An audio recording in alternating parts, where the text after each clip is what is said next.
Otumfuor say tutu na na mekuta kotodwam Achipalago abegu ne ho anim ase ewa asantemam Achipalago pa je se wo ya asanteni na Achipalago ye de sa address we ekọ akwaside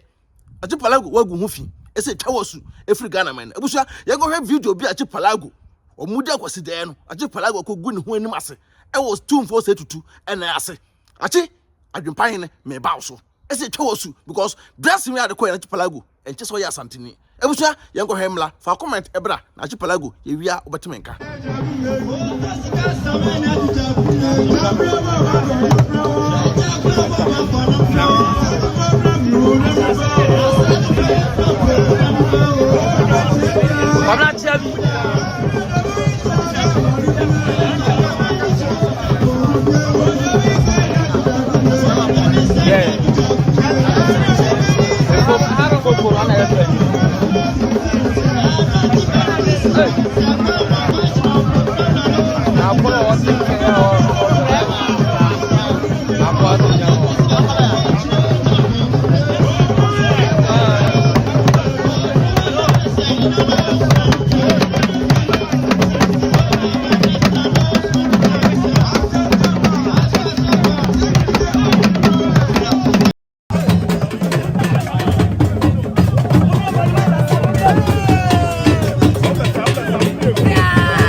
Ghana this my Ghana tie for ya muso fa AdwenepaheneTv aka Enkrata mu King Kong aka Fufuoken aka Bema Yemfa na yiranim enye fom aka mitwa na omotie Mr No Pressure wodi machi pressure ebefawo abusua ya da sole wo huru anim twitwire yasim wie ya yekohwa ya mmia menwi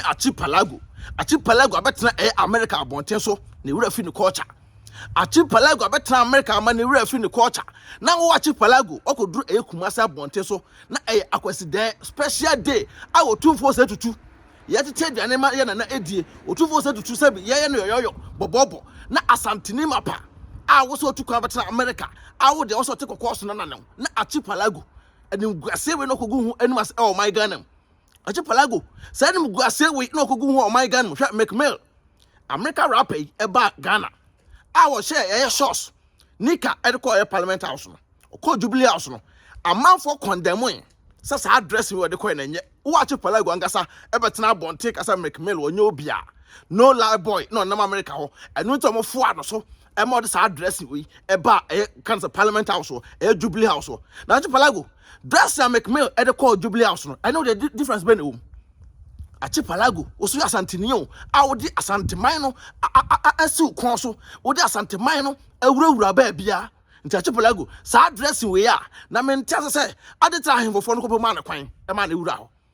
ahemfofo no sa ahemfofo no to ma Achipalago kwan amana wura ho de a eneni kwan se bi obiso ehya shots eko Jubilee house a Ghana fo beka ho asem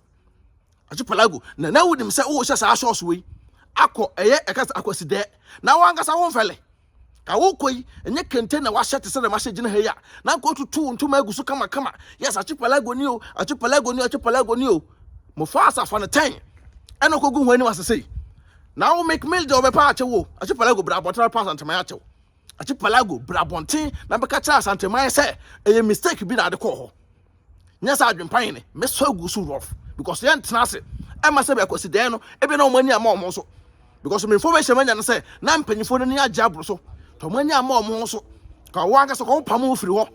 nya afi na be se me asanteni na wasanteni na wo ye no ye akwaside special day se ya na wo Achipalago ho Achipalago Wait me to kente amfa mfra. Wait me ampam amfa. Anhye anko. Eno akwhye saa nika we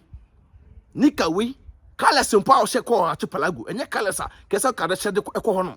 Nta Achipalago die na akoye wo. Bra bonte na beka kire Ghana fo nyina se mistake bi.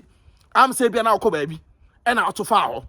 E bia na akọ baabi na wudi mu mpo. Na no mpo ba ye betwa akikire se. Wotumi kan kire se e da na yakosi dan wudi. Na ka America rapper make me buy ya okọ Jubilee House no. Onu mpo ka se onu onim Africa culture. The first time ode ba Ghana no nti opa Ghana fo achew but wo ye wo to my Ghana mu watena Ghana enim emra etemrase ebu beti ase fa the time nkwase ala ise na akokoye fa the time sa nkwase ala we akokoye ne de mema bi nsi biem wo bi nsi biem de ba adwempa metwa wachi ma no